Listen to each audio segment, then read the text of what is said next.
This program is intended for informational and educational purposes only. All views and opinions expressed are the views and opinions of the individuals and sponsors presenting them, and not the LTB network. Enjoy the show.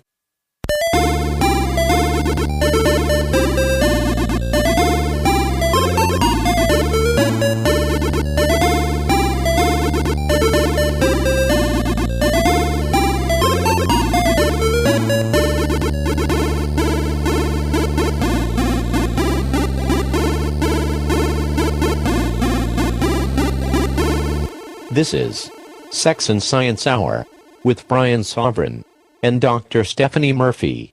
Get your freak on.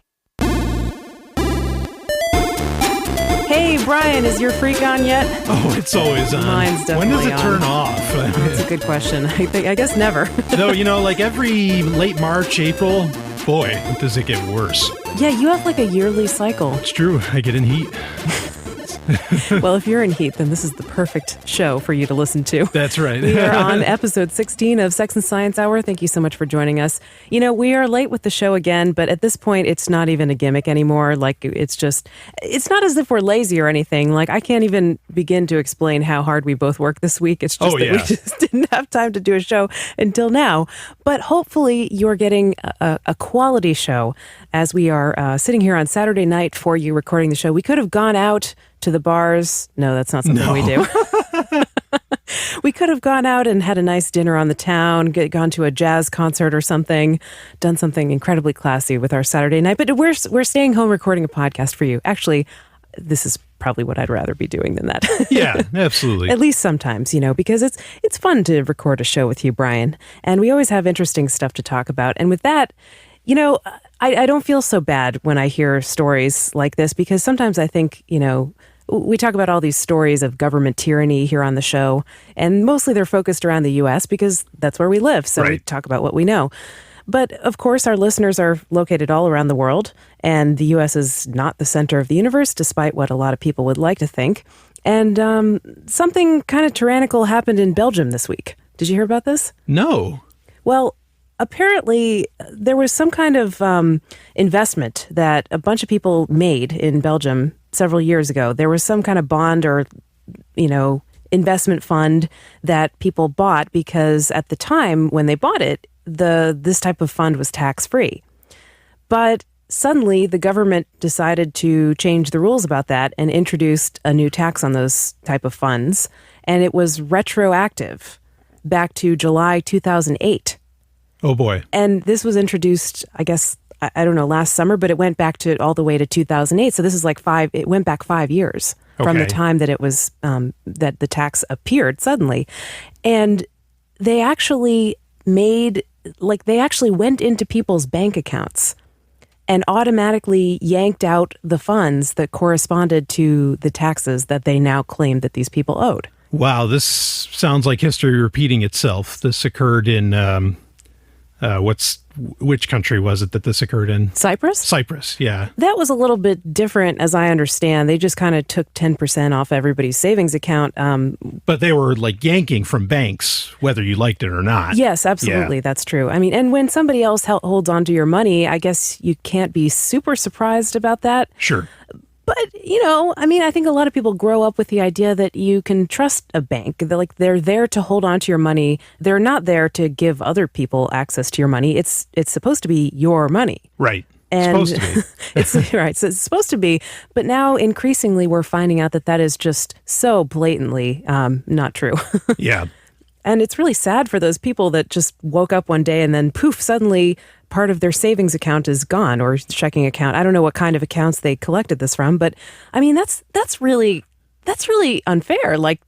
People got lured into this investment, whatever it was. I'm not completely familiar with the details. Maybe if we have some Belgian listeners, if this happened to you, send us an email, show@sexandsciencehour.com, and let us know about it. I'd like to hear your perspective. But basically, these people were lured into making this type of investment because they thought, oh, that makes sense. You can put your money in this fund and it's tax-free. It sounds kind of like an IRA, sure. Maybe, which is a type of investment that, Americans have there where you can basically put money into an account and it's tax, you don't have to pay taxes on it, but you can't touch it till you're 65. Well, I mean, this definitely makes a great case for one thing. And of course, that's cryptocurrencies. I mean, that Absolutely. way, you couldn't just take those, or at least as long as it wasn't in some kind of, it's tough because there are companies coming out now, particularly in the U.S., that are playing games or are playing ball, I should say, not games. They're playing ball with the regulators. Oh, you're talking about triangle. Oh, no. No. Trapezoid. Oh, Trapezoid. no. It's rectangle. It's one of those shapes. I can't remember which one. Circle. Of yeah. course. I'm just being silly. But of course, I think you're right, Brian, and I can see where you're going with that. Cryptocurrency is the logical kind of solution. If you actually have ultimate control over your private keys, right, meaning you have control over your funds, then no one can just go in and take it. Right. But if you're talking about companies that aim to, quote, bring Bitcoin mainstream or bring cryptocurrencies to the rest of the world that aren't geeks or don't really understand it. Mm-hmm.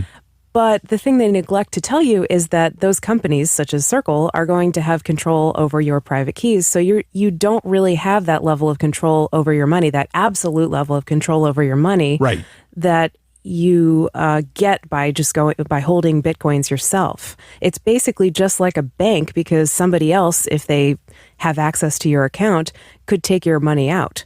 Yeah, and this is the potential of Bitcoin companies wanting, or Bitcoin, in the abstract, working with regulation, is that this kind of thing can happen, or like an Operation Choke Point, like we've talked about in past episodes, or Cyprus, or wherever. All this stuff suddenly can happen. Because if it's a law, then suddenly, to be compliant with the law, we have to just hand over 10% of everyone's Bitcoins that are stored in our bank. So here you go, government, right? As long as it's a law, then they have no problem with it. Yeah, and they'll just take it. I mean, and it also proves just how fake. Okay, because a lot of people still want to make that claim that Bitcoin isn't real. Well, this money was just ones and zeros that got taken out of Belgian banks. Okay, and it just shows it's all the same thing. Bitcoin just allows you to control it yourself if you're willing to take on that responsibility. What are you talking about, Brian? Are you referencing like fractional reserve banking? Yeah, well, I'm talking what happened in Belgium. Is that these ones and zeros just got taken. They didn't have to raid the houses and take their money. You know what I mean? The ones and zeros just got taken away. Look, all the money in the world is digital, whether you realize it or not. Yeah, there's gold, but really, yeah. But come on, by and large, how the world works is on digital currency already. So you can either choose the digital currency that gives you control, or the digital currency that's under someone else's control. Or I suppose you can do what a lot of people are doing, and that's clamor for the digital currency that you control, like Bitcoin, to come under control of the banks and the governments of the world. Mm. And that's really what you're asking for. I mean, people forget security. The word security is absolutely synonymous with the initiation of irrationality. Okay. And so when you're saying, well, I want my Bitcoin to be protected, and all this stuff, believe me, the only person that can protect it is you. You hand over those keys, literal keys and, metaphorical keys, to anyone else, might as well kiss your money goodbye.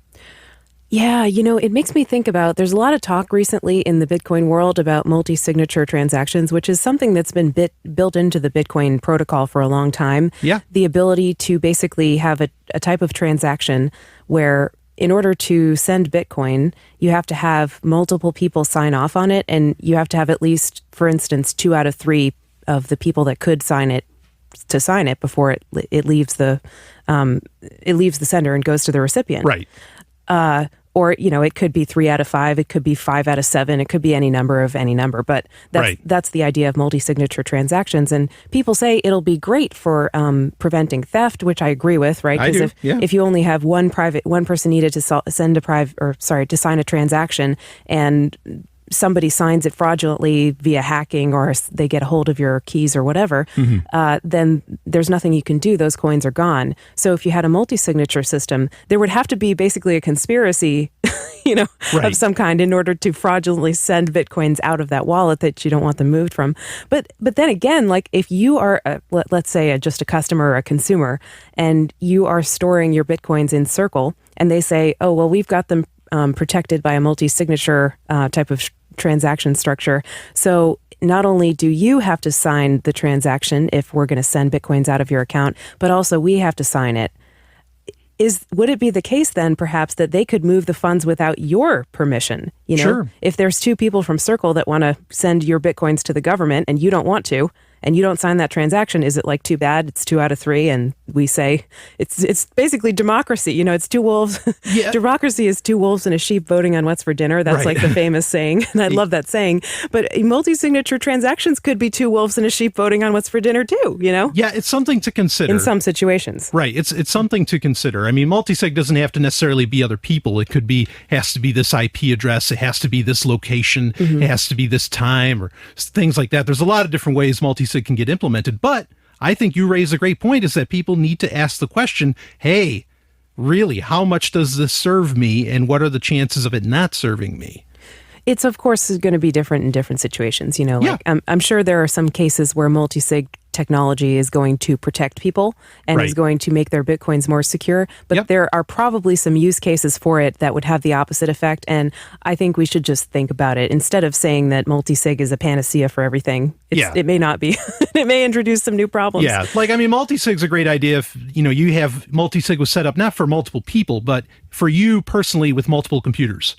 Okay. Yeah. Like the laptop locked away somewhere, is going to have to get access. And then the laptop in my basement has to get access. And then the laptop here and there has to get access. That works. But trusting with other people, I think you raise a really interesting point that people may not be considering. Indeed. Well, speaking of raising some interesting points, wow. Did you read the Willy report, Brian? Oh, did I? Yeah, I shouldn't be asking you that or I'm just asking you for dramatic effect because we read it together. Yeah. Well, you came right up to me and said, you've got to look at this giant Willy. You've got to see this. Yeah, that's exactly what I said to you. No, I mean, it's got a funny name, but it's really like a very serious subject. And of course, the Willy report is... what would you call it? A blog post that's made by, I don't even know who it's made by, but maybe I think it's by and large meant to be anonymous. It is, I would call it a blog post would be an overarching term for it, but it was really one of the finest. A white paper? No, not a white paper. I would say it is one of the, right. Well, you always talk about the blurred lines between blog posts and white papers. Yeah, most white papers should just be blog posts. But it's really one of the best cases of digital forensics I've ever seen. Yeah, it's pretty impressive. And this person, whoever the author is, took publicly available data that was basically leaked logs of the transactions and users on Mt. Gox, which at one time was the reigning, the champion of the Bitcoin exchanges, the biggest Bitcoin exchange out there. Yeah, it was the center of the world for Bitcoin. And pretty much the first Bitcoin exchange out there, right? It may not have been the first, but I actually, no, I think it was. Yeah, I want to say it was the first. I can't think of one that existed before it. Although, there were certainly other Bitcoin exchanges at the time when Mt. Gox was by and large, far and away, not by and large, far and away the biggest one. When it had the most customers, there were other Bitcoin exchanges that had maybe 5-10% of the volume, and Mt. Gox had 80%, something like that. Right. But anyway, of course, Mt. Gox was a huge Bitcoin exchange. It had this famous downfall, quite recently where they claimed that they lost all these Bitcoins, hundreds of millions of dollars worth of Bitcoins. And people are still trying to figure out what exactly happened there. And one of the ways that they've attempted to figure that out is from these public logs that have been leaked on the internet. And so the author of the Willy report basically went through Mt. Gox's leaked logs and found some interesting patterns.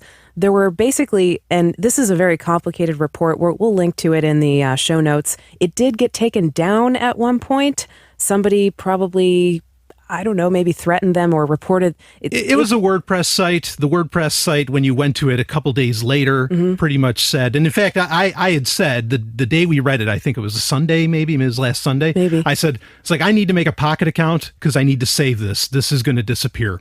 And sure enough, it did. And it did. 2 days later, the WordPress site said it broke terms of service or whatever the hell that means. I can't imagine how that broke terms of service. Yeah, that sounds like somebody who wanted it off the internet, reporting them for nebulous terms of service violations. But too late, people made PDF files of it. Yeah, once it's out there, just like, just like Bitcoin, basically. You can't put Pandora's box back in the box. But anyway, it is back up at the time when we're recording this, so we will link to it in the show notes if you want to read it. But just to give a very basic summary of what it says, basically the author said that they saw two bots that were trading on Mt. Gox and had a lot of trading activity that was very unusual. And it was unusual because one of the bots was able to trade even when Mt. Gox was supposedly down, when no one else was able to trade. And it was buying, 10 to 20 Bitcoins every 5 minutes or so. Right. And it had this weird pattern in what it was doing. And then there was another bot that was not paying any transaction fees. And it wasn't paying like the market price for Bitcoins. So there was this very strange activity that was going on with these two bots. And there were, some other similarities between them, but basically this person is alleging that, there were millions of dollars of fake liquidity, US dollar or fiat liquidity that was being pumped into Mt. Gox via these bots. Right. And that raised the price of Bitcoin artificially, was responsible for the two previous, last April and last November, price spikes where the price went up hugely of Bitcoin, and that it was all fake because there were the liquidity, the fiat liquidity never actually existed to support those prices. But because those prices occurred on Mt. Gox, it kind of raised all the other exchanges, and then it created this psychological phenomenon, and people were buying Bitcoins, but it was never really real. Yeah, and this is interesting because I have mentioned many times that because, that first one in April 2013, that went from what, $15, $20 to $260? Yeah. Inside of a month? Mm-hmm. No, look. Nothing does that. Nothing works that way. Yeah, and I have to give you credit because you did say that all along. I mean, just like also what happened in November, where suddenly it shot up to what? It went back down to under 100, I think, after April, right? It did a big crash. And then yeah, right, down to 60 or something like that. Then suddenly it shoots up to 1,200. Mm-hmm. And this is mind-boggling because people just kept saying, "Oh no, Bitcoin just breaks the rules." No, the rules, you know what I mean? They're laws of economics. They don't get broken that way. Mm. There's the way things essentially work, and we don't really have the time to go into a lot of this. Okay, but something that's really annoying me about this is that there's people insulting this, some professor, some college professor, who made the claim that a month from now, from today, Bitcoin would be worth $10. Oh, Professor Bitcoin. Yeah, Bitcoin, right. Right, yeah. Okay.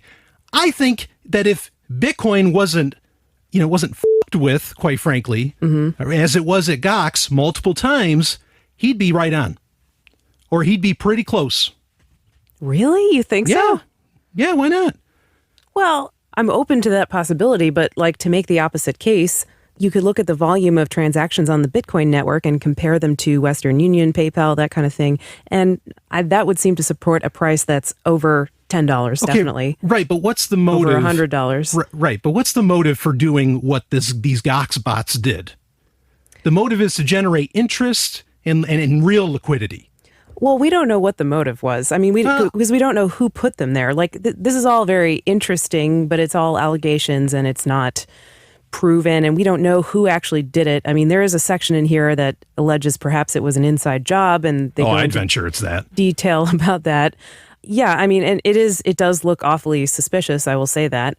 But we don't really know the reason why someone did this. It's possible that one of these bots was kind of like basically front-running trades, getting people's special deals on Bitcoins that were connected to the people inside Mt. Gox. Still, shady practice, not cool to do that. And then the other one was perhaps a hacker that copied the code and was using it to basically create fake US dollars and then buy Bitcoins and then sell the Bitcoins for real US dollars. And the people at Gox didn't notice it at all. That's the suspicious the unbelievable part. Yeah, it's very hard to believe. I mean, I'll be the first to say that in the Bitcoin space in general, there's some pretty rough coders. There's some great coders too, but they're usually not involved with any of the companies that are known very well.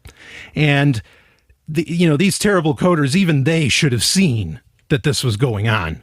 I mean, that there's no, I don't see that as myself. I don't see it as viable.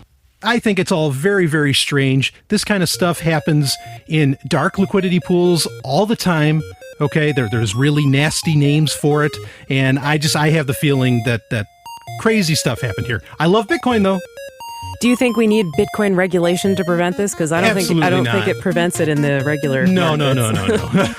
Yeah, I mean, what we really need is due diligence, perhaps, maybe some community auditing or standards or whatever, but definitely not government. No, regulation would not solve this because Wall Street's regulated and this crap happens there. Absolutely. All right, there's more coming up here on Sex and Science Hour. Coming up, do spouses, are they more like siblings than spouses? Okay, guys and gals, listen up. We're about to talk shit. No, don't laugh. This is a very serious fecal matter. Here on Sex and Science Hour, we talk a lot about health in the human body. But did you know that our bodies are designed to squat when we poop? That's right. This whole sitting on the toilet thing, that's a bunch of crap. And it may contribute to all kinds of unpleasant stuff like hemorrhoids, constipation, and diverticulitis. Ew. So, we'd like to tell you about a very simple device that will help you solve this problem and get you back to doing your business the way Mother Nature intended it. It's called the Squatty Potty, and it works by gently helping you raise your feet when you use the toilet. This is a product that Brian and I both use, and it's made us into believers. And although the folks at Squatty Potty in no way endorse this show, we do have an affiliate link that you can use to get one, which will also help us out. Just check our show notes for the link, and get ready to say goodbye to your bathroom problems for good. Now back to Sex and Science Hour. This is Sex and Science Hour. Welcome back to the show. By the way, I'm Stephanie, and you're Brian. Of course. We always forget to introduce ourselves in the first segment of the show. That's a little radio boo-boo, but I think we're all right. Most people probably know us. They probably heard it week after week, but then there's always the few new people who just tune in to a show for the first time. They have no idea what to expect. They're probably listening to this, and they're saying, who are these anarchists? Who are these people? But if you are one of those people, then keep listening, and if you have any questions, you're welcome to email us, show@sexandsciencehour.com. We will do our best to answer your questions because we do have listener emails coming up in the last segment of today's show. But right now, I think we're going to go with some science stories because I've got a couple of interesting science stories that I've been wanting to talk about on the show. You ready, Brian? Yeah, let's do it. Cool. Okay, so I teased this at the end of the last segment.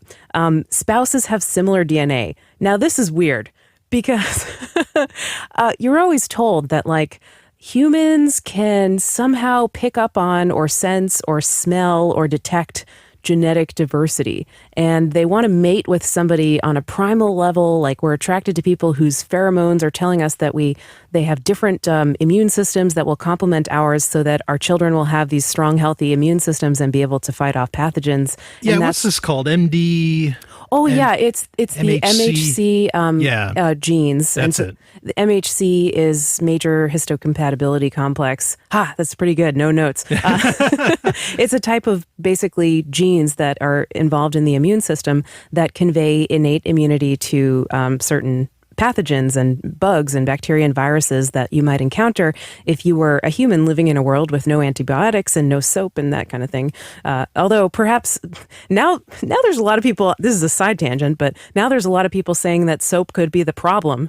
That basically we were at one time covered by these good beneficial probiotic bacteria that would keep out the bad bacteria, but now we wash them all away with soap and we're more vulnerable to the bad ones. But to be clear, that good bacteria would actually have killed the bad scents. So it's not like people smelled bad. Yeah, exactly. Like it may have been a myth that people were walking around in Paleolithic times smelling horrible. Right. That was just in medieval times when they started eating grains. And this is totally a topic for another show, so I'm going to save it. But this article that I've got right here is saying that actually it may actually be true that spouses tend to have DNA that is more similar to one another than to a different random person. Now, so what are the implications of that? I don't know. These researchers analyzed 825 couples, so that's a pretty big sample size, and they compared pieces, little fingerprints and signatures of their DNA. And the people that were married were actually more likely to be similar to one another than the people that were randomly paired up. So this is why Cain slept with Awan. I don't get it. Sorry, that is Cain and Abel, from Genesis. What's Awan? Awan is the pseudepigraphal name of his sister that he had kids with in the land of Nod. Or land of Nod. Oh, yeah. You always wonder how that worked in the Bible. Yeah, there's only like 4 people that we know of. How exactly did the rest of the people come to be? Now, of course, later, and I don't want to get into this big thing. I'm aware later in the book of Genesis, they said they have other kids and all this stuff. Josephus said they had something like 27 sons and 30 daughters or some kind of crazy thing. But all the same, Josephus is still saying that those people were populated by inbreeding. Something to ponder for you. Yeah, Bible there's a whole bunch of theories. A whole bunch of people will say the first 7 chapters or the first 11 chapters maybe of Genesis aren't true. I know that. You don't have to email me. So, okay, back to this article here. Sorry. So they said that this whole thing about like people seeking out partners that have similar genetics to them is basically based on people marry people who are like them. Okay. So perhaps that has something to do with racial or ethnic background. Perhaps it has something to do with education or, whatever kind of station in life you're at. But it's definitely the choice of partners that people have are better matches for their own DNA than just randomly chosen, which is kind of interesting. And it kind of contradicts the whole thing about we want to mate with somebody who's genetically different than us to get their genes for the kids that'll make a better immune system. Yeah, I got to admit, I have a compulsion to people that aren't so genetically different. I don't have a compulsion for my own siblings, but I mean, I do feel, but I don't know that that's anything genetic. I think that may be more nurture. Yeah, well, so 1 in 12 marriages back in 2012, there was a study that came out that said 1 in 12 marriages were people of different ethnicities. Mm-hmm. So that's a pretty high percentage of people who are just marrying someone with probably a pretty relatively different genetic background than them. And this is actually kind of scary that this kind of science would probably get used by a lot of people who don't believe in mixing the races. Like white people can't go out with black people and all this nonsense. Well, yeah, the study didn't say anything about like what should be. It just said this is what happens. Right. But people would use this to say, see, God made it that way, or whoever, evolution made it that way, that white people should only be with white people. And that is such crap. Yeah, it is. It's crap. Have you encountered this, like people that only want to date within their race, quote unquote? Yeah. People who only want to date, like, I don't know, some people have a preference to date a certain race, but it is not the race that they are. Yeah. Oh, yeah. No, this happens a lot. And there's a lot of reasons that people toss it off, like psychological reasons, like saying that, well, the person's exotic, Yeah, and then some people say that's like racist, right? Because they're like, wait, I'm a person. I'm not exotic. Yeah. Yeah. So I just thought that was kind of an interesting one to mention and to think about. There seems to be this tension between like when we choose a partner, are we looking for different genetics, or are we looking for similar genetics to our own? All right. Well, we got to move on because the next story is like way funnier and more interesting. Okay, Brian, let's just preface this by saying you and I have recently been getting into yoga. I joined Yoga Download. Well, you've been doing yoga for a while. Yeah, I've been doing it for about maybe 6 or 7 years, but recently, I've been getting more into it. I've joined yogadownload.com, which, I've been traveling for these Bitcoin conferences. I've been on the road, and it's this website where you can go to this site and download yoga videos and pretty much do them anywhere, or you can stream them. And it's great. Like, they have excellent classes. I really recommend them if you are looking for something like that. But one thing I don't like about yoga, like the reason I do yoga is because it feels good on my body. Mm-hmm. And I feel relaxed. It helps me relieve stress, and I get physical benefits out of it. I like being able to know that I can do certain things with my body, like poses, and it feels good. What I don't like about it often is some of the weird spirituality, woo-woo kind of spirituality that goes with it. And there's minimal of that in the videos that I watch, but sometimes it does kind of seep in. And it's like up to a point I can really agree. And it's like, yeah, this sounds great. Being mindful, being conscious of what you do, making space in your life to relax and play and do something fun, and making space to take care of your body. I completely am with him up to that point, and then it gets to some weirder stuff, Well, look, you're just not seeing it with your third eye. Yeah, that's kind of what I mean. Like the energy crawling up your spine, I'm not so into that. It's just, I have a certain tolerance or a certain threshold that I want to go up to, and I'm not really willing to step over that point. And that's just my personal thing. Please don't send me hate mail about that. That's just kind of where I'm at with my yoga practice and stuff. But there is a guru, a literal yoga guru in India, or he's not a yoga guru, I'm sorry, he's a Hindu spiritual guru. And apparently it sounds a lot like that this guy is almost like a Christian pastor would be in the US. It's almost analogous to the way that a Christian religious leader might be treated in the US. He has a flock? Yeah, he's got his own he's got a religious sect, basically, and they own a lot of property, and they are worth a lot of money. And they've got, millions of dollars. He's got an estate worth $100 million estimated. And apparently he's one of the wealthiest spiritual leaders in India. And apparently he was meditating, and he had a heart attack in January. And right now, when we're recording this, it's almost June. It is about to be June in about 6 minutes. So it's been 6 months, and he died 6 months ago while he was meditating of a heart attack. And his followers are claiming that he's not actually dead, that he is just in a very deep state of meditation. And eventually he's going to return to his body. Whoa, wait, Riga should have set in by now. Rigor mortis? Yeah. Yeah, maybe it has, but they took his body and they actually put it in the freezer. Oh, so it's not going to set because they're preserving it for when he comes back to it. And now I don't believe this for a minute, that they actually think that he's just in a deep state of meditation.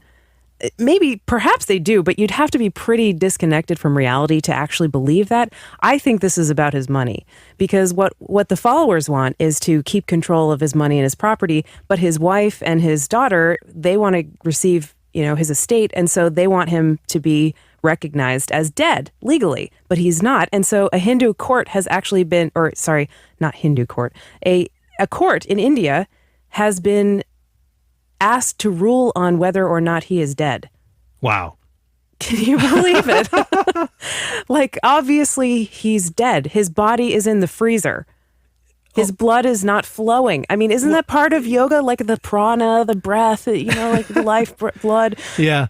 Well, I guess this is Hinduism, not Buddhism, because if it was Buddhism, I'd be like, why are they so concerned about worldly possessions? It's his own sect, so I'm not sure exactly what the religion is. And can change. And by the way, of course, we're going off an article from the Telegraph UK, so I'm sure they've, embellished anglicized the details a little bit. But but regardless, this is a actual question whether this guy is dead or alive. That is mind-boggling to me. Yeah, me too. I just thought that was kind of funny and wanted to share it. There's not much else to say about it, really. So I think we can move on. Now, this is kind of infuriating, and I have a personal story about it, so interesting stuff.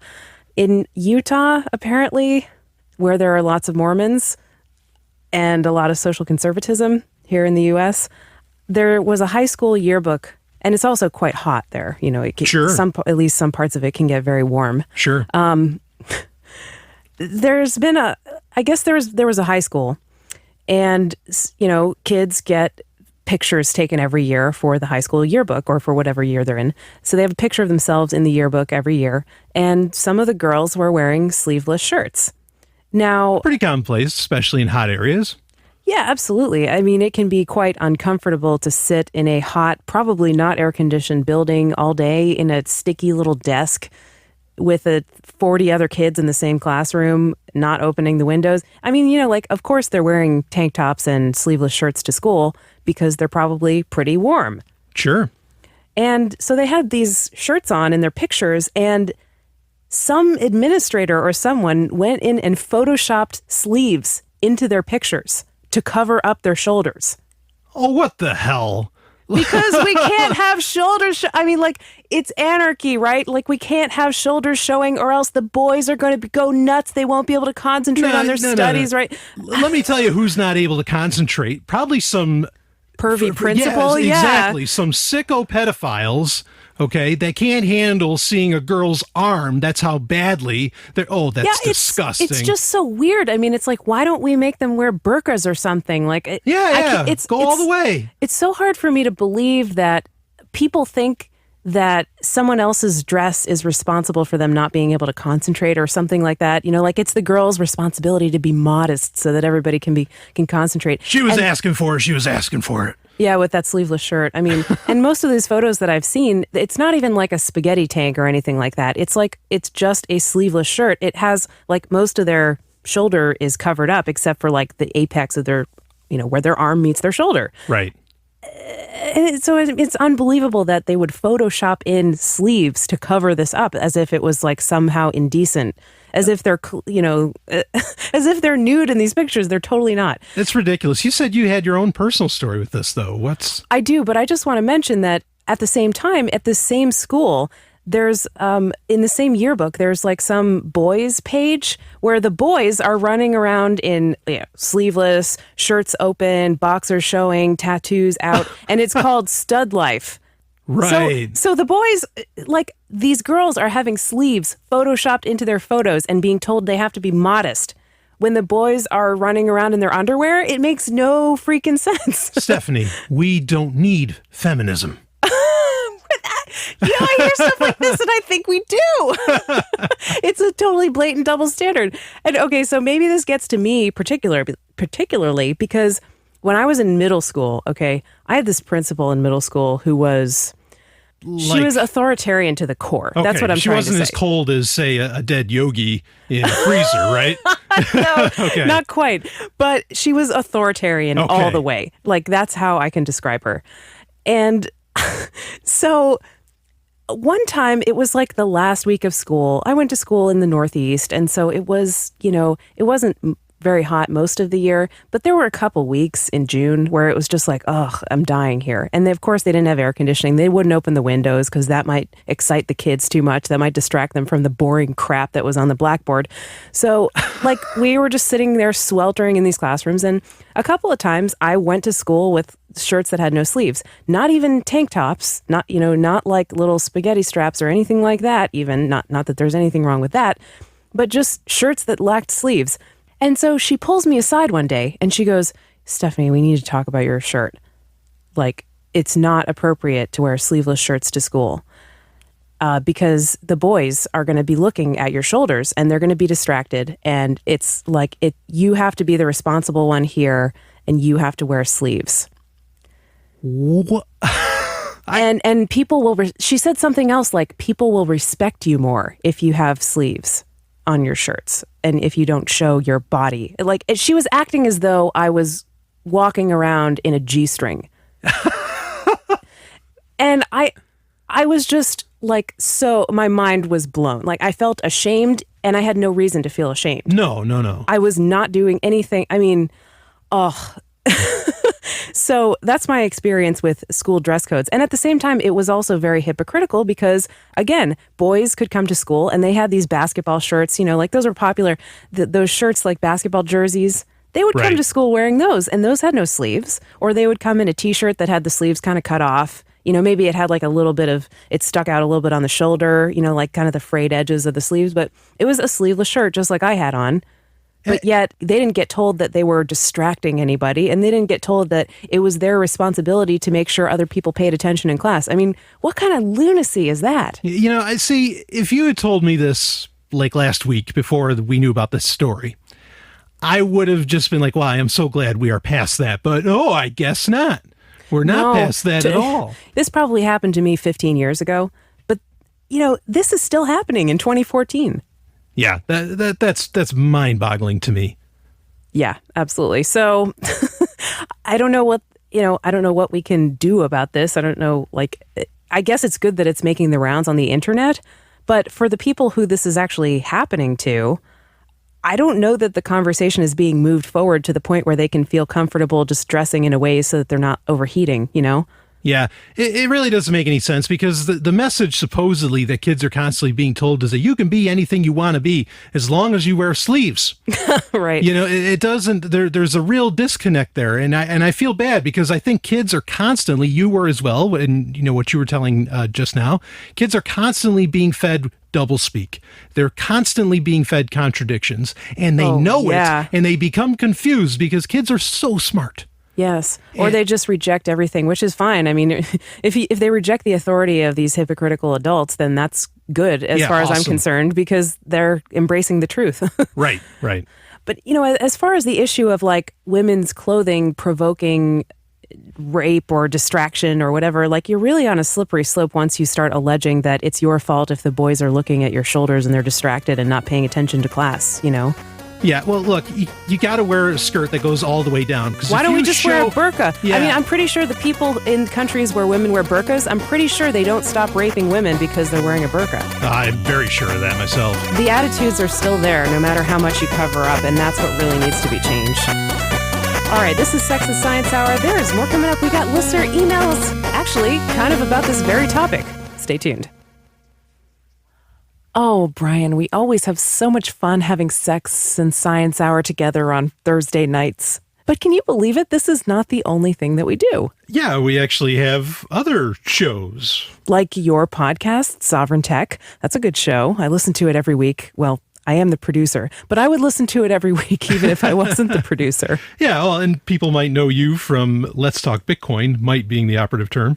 Yep. And in case you don't get enough of me and Brian together on Sex and Science Hour, you can even hear us together on Sunday nights on nationally syndicated radio, hosting Free Talk Live. Wow, we really do a lot of podcasts. Yeah, well, speaking of which, I think we've got another podcast to finish up right now, so we should probably get back to it.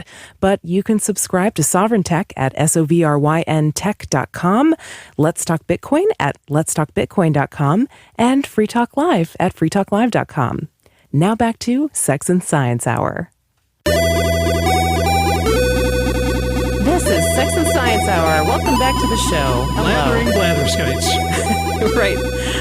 We've got some listener emails to get to, Brian. I'm very excited about this. I love the emails. Yeah, I love the emails too. They always add a cool, interactive kind of flavor to our show.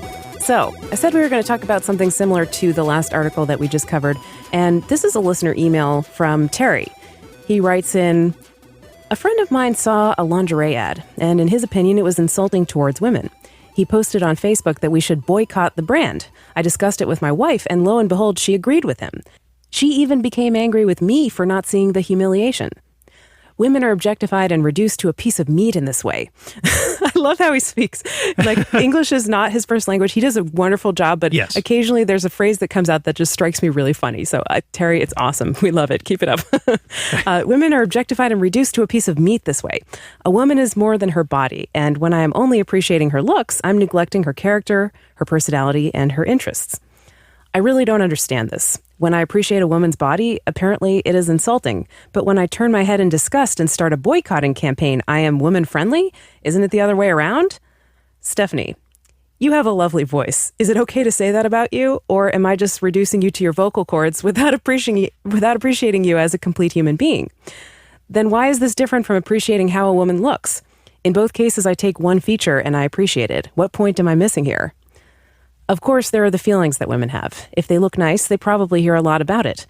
I can imagine that they feel reduced to just that, and there is a certain saturation level a person can take. So I try not to be too obvious about my appreciation of her.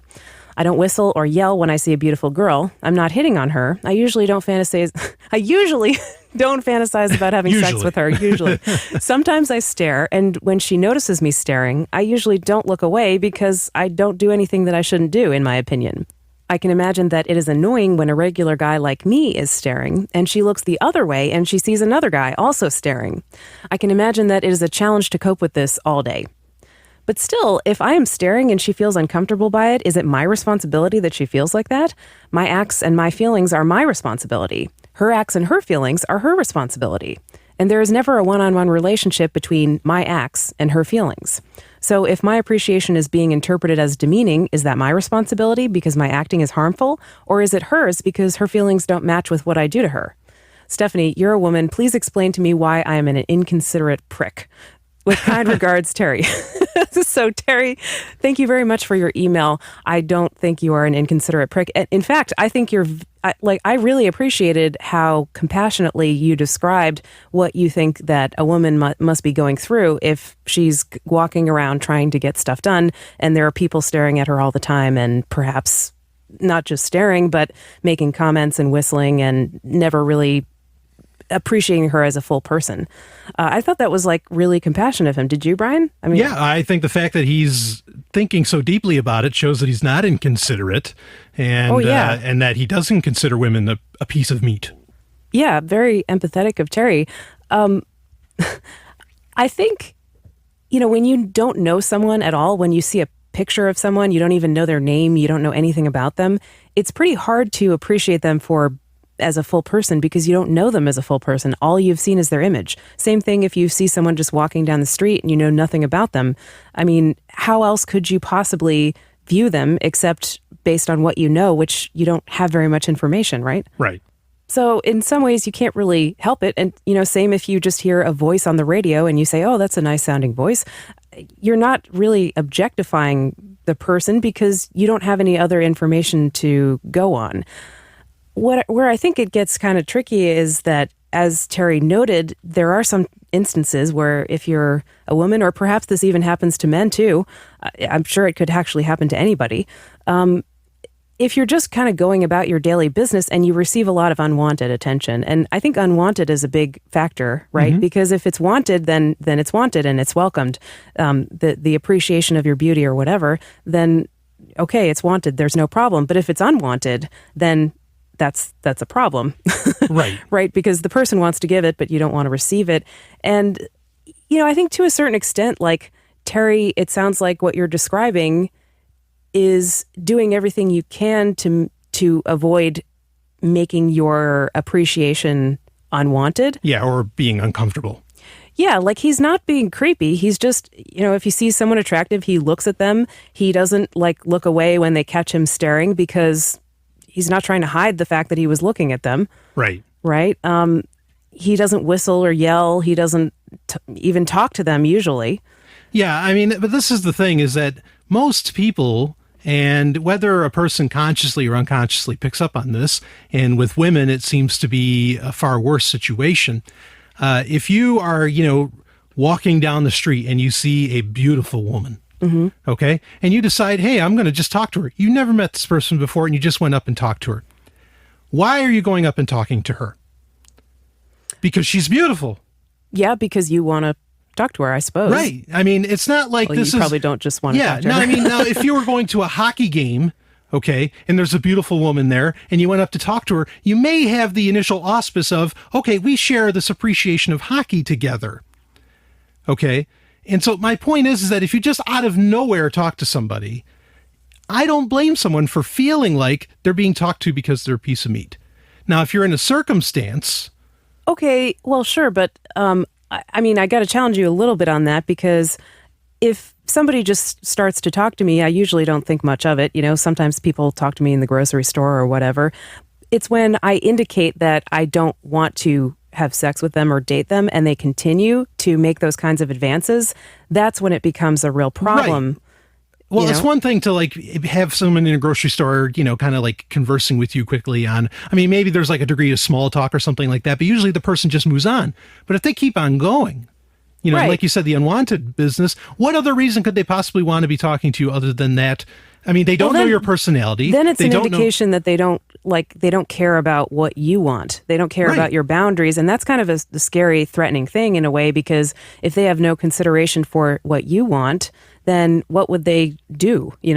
Would they hurt you? Would they rape you? You don't know if it's a stranger and they've demonstrated that they don't have any respect for your boundaries. So that thought can cross people's minds and they can get freaked out. I think it sounds like, Terry, you are not really crossing boundaries. But I can see that perhaps, if people are just walking around getting all kinds of attention that they don't want all day, then, maybe it can get a little aggravating, irritating. And Terry, is one person staring at them, but he's just a drop in the bucket. And who do they direct their discontent to? Do they direct it at Terry? He didn't really do it. Like, he's just one person who's adding to the large amount of unwanted attention that they're getting. Yeah, they won't direct it at the first or fifth guy. They direct it at the 10th or 20th, So yeah, but I mean, it's hard to direct it at anyone because it wasn't really one person's fault. And what's the point of having a conversation with a stranger anyway who just looked at you the wrong way or whatever? It's not going to change the whole world. So kind of what's the point? So, and I liked what Terry said about, is it my responsibility if someone feels uncomfortable?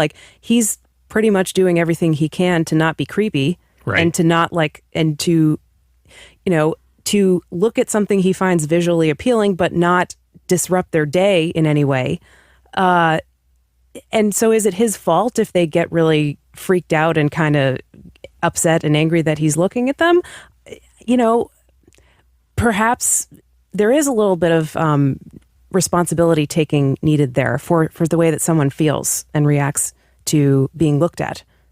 Well, I mean, there's just being considerate, and I think this is an area where maybe looking for social cues. I mean, I can pick up social cues when I think someone wants to be left alone. Mm-hmm.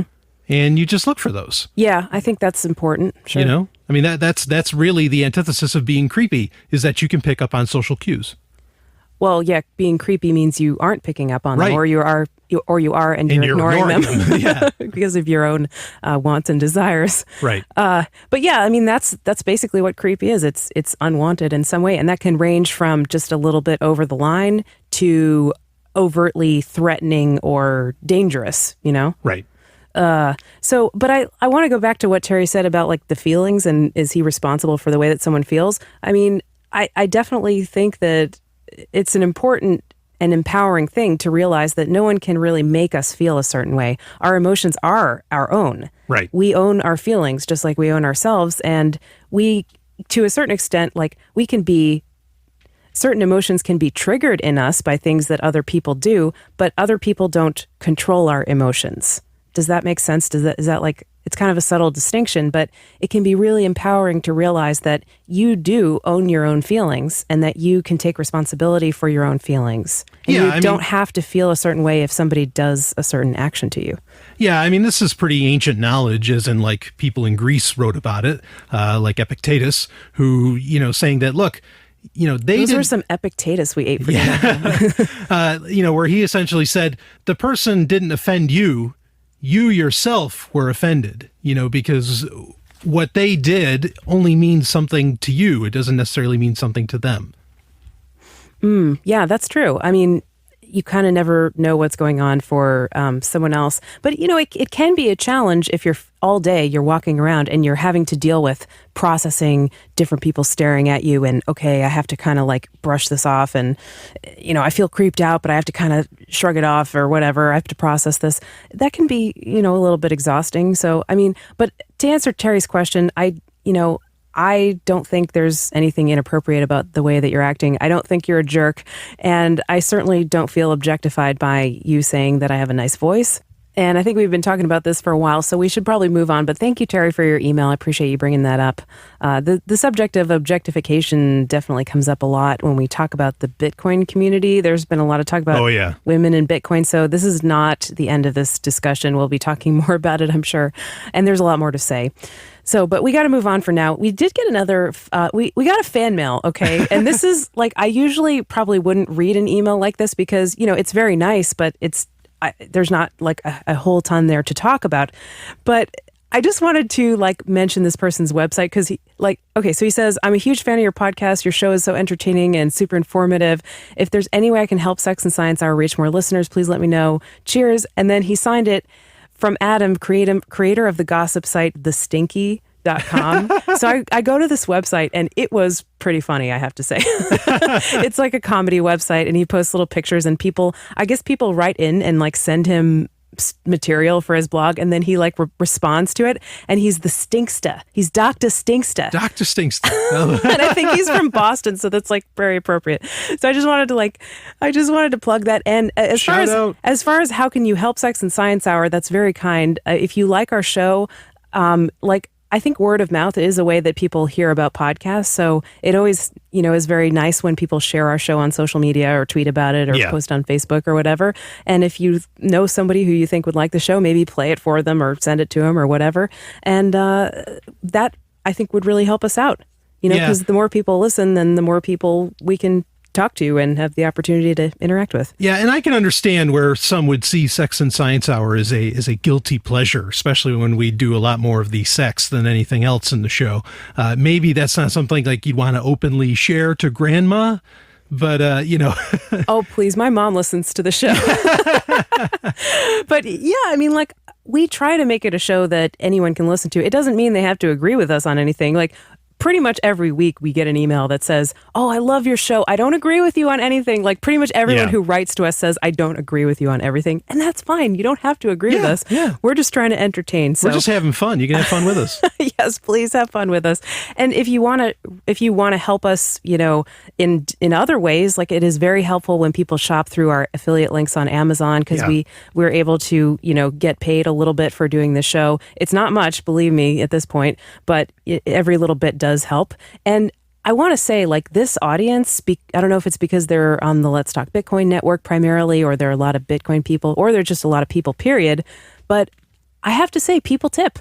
It's nice. Yeah, it's great. We get a couple of tips every episode. Sometimes it's 1 millibit, sometimes it's 2 millibits, and that's great. Thank you. We really appreciate that. It's very meaningful to see that there are at least a couple people who listen to the show and think, that was I got enough value out of that to want to send them $1. So right on. Thank you very much for that. It's really cool and heartening to see people sending us tips. So that's how you can help out the show. Tip, shop through our links, and share it on social media if you just want to be a cheapskate. No, I'm just kidding. And our last listener email, actually, this is like the emotional payoff, not the Bitcoins, not the fiat money or whatever. Forget about that for a minute. This is the intellectual, psychological payoff that we get from doing this show. Our next email relates to that. I titled this, "We Converted Another One," which, by the way, I have to brag for a minute. I have converted so many women to bisexuality. I've at least dozens. You had your own podcast before this called Pork Therapy. Yes, Pork with a C. And so many women came on that show and said, and came out as bisexuals. Totally unsolicited, because I am a bisexual. I don't know if I've ever said that on Sex and Science Hour, but there you go. I just came out. Woohoo! And show at sexandsciencehour.com. Ladies. But people would come on my show and they would call in and they would say, "Hey, I realized from listening to your show and listening to you talk about bisexuality that I'm a bisexual too." And that's great. Like, apparently I touched them in some way, not physically, but through the radio. I reached out and touched them through the radio to the point where they realized something about themselves. That was always there, I'm sure. But, if I help them get in touch with it, then I feel really special about that. But this email is not about bisexuality. It's about something different that still tickles us, both of us, Brian. Indeed. So this person says, "Hi, Stephanie and Brian. Wanted to thank you for doing the show. It's great entertainment. I'm an anarchist, so there is always some anarchist material around my house, audio, video, ebooks. But I could never get my wife to be interested in any of it. Last week, this is so funny. It sounds like if you take out the anarchism thing, it could sound like he's talking about some fetish or something. Like, I'm really into water sports, but I could never get my wife to be interested. So he says, continuing on, "Last week I pitched the Sex and Science Hour. I don't know if he means that he pitched, like he told his wife to listen to it, or if he actually played it, but he says he pitched the Sex and Science Hour and it was a great success. She has been gobbling up the show in multiple episodes per day, and she loves it. Man. You have managed to listen to this. Okay, I just got to draw attention to this line. You have managed to make anarchy sexy in a way that other shows can't. I think many people will have an easier time introducing rational thinking to their social environment thanks to the show, too. She even made her first Bitcoin transaction with some play money I gave her a month ago, a small donation to the show. Oh, that is so cool. Mission accomplished. Yes, I think we can call it a night, Brian. We've converted another one. Thank you so much for writing in about this. This is so cool to read. And welcome to the dark side. We have cookies. Yeah. Gluten-free. We have fun. There's a little more to the email, and he actually had a question about this. By the way, speaking of tipping, on the Let's Talk Bitcoin website in the Sex and Science Hour section, there's a list of all the episodes, but under each one is a link that says tip this post. It sounds really ambiguous. Where does the Bitcoin go? Directly to you, to the Let's Talk Bitcoin network? Do you get 100% of the tip, etc.? And to answer that question, that tip address, if it says tip this post, that does go directly to us. 100% of it goes to us. So I think that's good feedback. Maybe we should tell that to Adam B. Levine, who is the webmaster of the Let's Talk Bitcoin network and the Let's Talk Bitcoin website. But yeah, if you send a tip through the blog post on letstalkbitcoin.com, it does go directly to us. So finally, he closes off his email saying, one more thing, I love the intro and outro music. It's basically my favoriteest part of the show. The sound hypnotizes me into a wild dancing frenzy with a wide grin on my face. Oh man, me too. Yeah, it does the same to us, believe me. That's why we keep the music around. People either love it or they hate it, but we love it. And he loves it, so he's good in our book. Yeah, it's going to stick. So that email was from Miro. Miro, thank you so much for writing in. That email just made our day.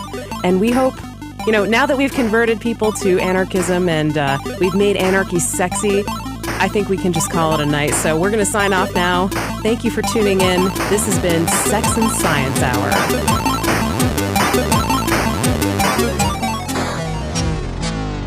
You've just heard Sex and Science Hour. Game over. Play again next week.